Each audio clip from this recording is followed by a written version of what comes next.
গত 25 তারিখ আমাদের ছাত্র নেতা রাজাপুরের ইউনিয়নের ছাত্র নেতা তাকে আন্দালিব রহমান পার্থর লোকজন এলো পাতারি কুপিয়ে নির্মমভাবে হত্যা করে। আমরা এর প্রতিবাদে আজকে মিছিল শান্তিপূর্ণভাবে আমরা মিছিল নামিয়েছি।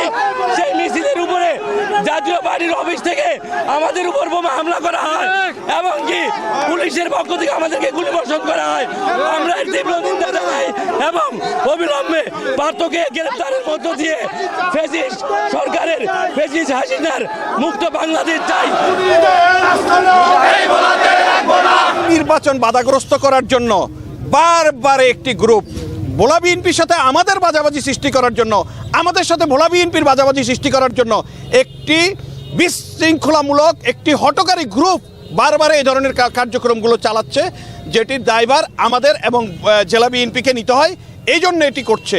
আমরা চাই জেলা বিএনপির সাথে আমাদের যে মিল রয়েছে, ঐক্য রয়েছে, এই ঐক্যের ভিত্তিতে আগামী নির্বাচন হবে এবং এই নির্বাচনে আন্দালিব রহমান পার্থ বিশাল ভোটের ব্যবধানে জয়লাভ করবে ইনশাআল্লাহ।